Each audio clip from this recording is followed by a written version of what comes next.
Hello, my name is Christy TedTalk. I'm going to speak to you about clams in Boundary Bay. Do you enjoy good clam chowder, or maybe just steamed clams with garlic and butter? Do you know what it feels like to walk out onto the wide open beach, plunge your shovel into the sand and gather up your dinner?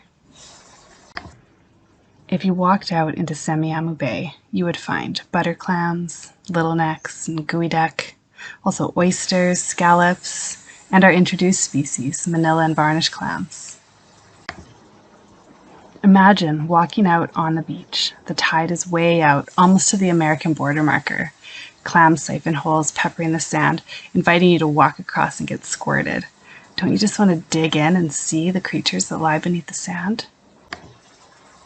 Semiahmoo First Nation has been harvesting clams here in this bay for time immemorial. Semiahmoo means lowering to feed, referring to the way they've always received their sustenance from the long, shallow tidal flats. They have a traditional saying shared by many other coastal First Nations: when the tide is out, the table is set. Unfortunately, shellfish harvest is prohibited in Boundary Bay.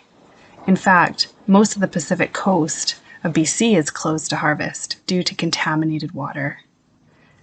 DFO, Environment Climate Change Canada, and the Canadian Food Inspection Agency work together in Canada to manage shellfish, and their mandate is to protect human health and prevent risk of disease from consuming contaminated bivalves such as clams and oysters.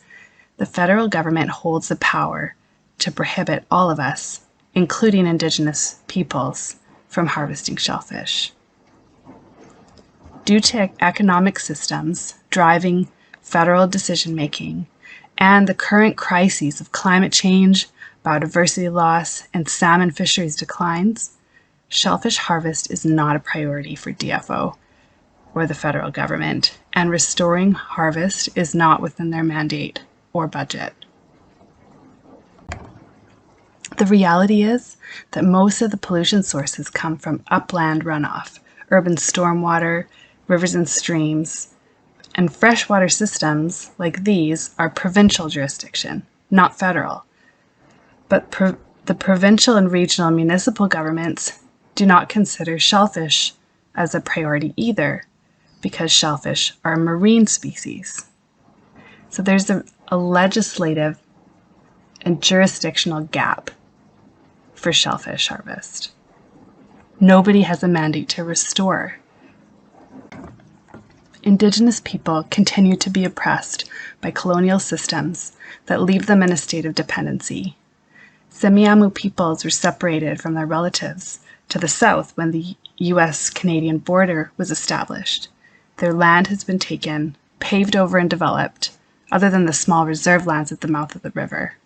They have been separated from their traditional foods. They cannot hunt, cannot fish salmon. There's not enough in their Tataloo River. They cannot harvest clams due to contaminated water. They are disconnected from their cultural and spiritual practices. Recently, we've been reminded of how their children were taken from them too, and brought to residential schools, where they suffered disconnection from family, language, and community, and safety.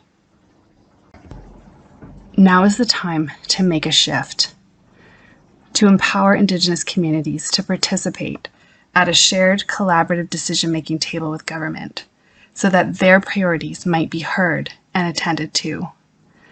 That Indigenous values and laws would be established alongside non-Indigenous laws, using concepts such as two-eyed seeing or the two-row framework described by Goodchild and others.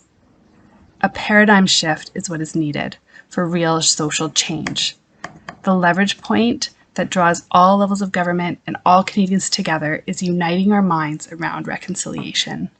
Indigenous people have the right to their traditional food. If they can't access it because of the pollution pouring off the colonial landscape, then we need to do something about it. Not only can we start addressing those pollution sources by fixing our septic systems, not managing our manure properly, picking up after our pets, keeping our dogs off the beach, we need to speak up about Indigenous rights. We need to hold the government to account. We need to talk about these issues. Don't keep them to yourselves because they might make people feel uncomfortable or because you're not sure if you're saying things properly. I'm looking forward to the day when we can meet up together on the beach. The tide is out. The table is set. My friends at Semiahmoo First Nation are showing me and my kids how to harvest clams, how to be thankful for the rich abundance of the bay. The water is clean. Stories are being shared. Language is being learned.